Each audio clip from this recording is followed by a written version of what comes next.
What's up, gang? Case here with our at-home strength work for Monday, August 2nd. 4 sets of 5 tempo step downs, that's per leg. It's a 5-second negative on those, and then we'll superset with 30 seconds of handstand work today. On those step downs, you want to pick a height that's about as high as you can manage to get your hip and knee, the max flexion that you can get out of your hip and knee. So basically as deep as you can go while not having to use your bottom toe at all. So we'll start on top of the box. As we descend, 1, 2, 3, 4, 5, keeping that chest up tall, keeping this heel down the whole time, and then keeping this front knee either tracking in line or slightly outside the line of this toe. We don't want it to fall inside the line of the toe. When we get to the bottom, we're not going to let that bottom foot take any pressure. So all it's going to do is just barely tap the ground, and then we keep our torso position as we stand. One of the things we want to stay away from is letting those hips fly or letting that chest dive. If you find yourself having to push off this bottom toe, or if you find yourself relaxing in the bottom and then standing back up, decrease that step height so that you don't have to use that bottom leg at all. 5 on one side, right into 5 on the other side, rest 90 seconds, and then you'll go into your handstand practice. We've been working through lots of different handstand hold positions to get us into a freestanding hold. So if you have the ability, we're going to practice kicking up away from the wall today.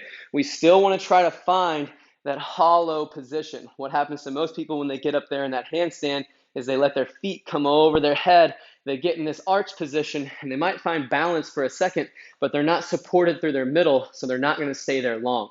So I'm not really worried about you staying feet up and balancing for a long time today. I want you to get used to kicking up with a hollow body. So before we start, we're going to go ahead and get hands tall. Try to find that tight butt, tight belly. Keep everything tight as we step.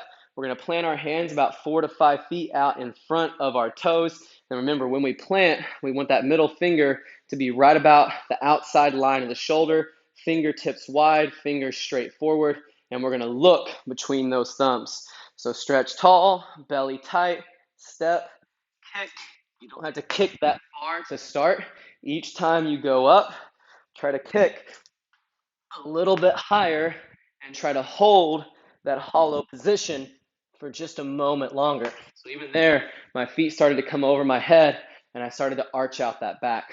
If you feel like you are going to fall forward, one of the ways that you can always save yourself on that movement is simply by throwing a hand forward, and that'll help you spin off to the side. If you're not quite ready for those freestanding kick-ups, take it over to the wall. Chest facing the wall version is going to be the preferred on those. And if you're not ready to come up to the wall, bring your toes up on a coffee table, a box, a couch, anything that'll bring your toes up to elevation, and you can walk back into that pike hold instead. So 4 sets, step downs, supersetting with that handstand practice. Do the version that you're most confident with. Good luck on our strength work for today, and we'll see you back soon for our Metcon.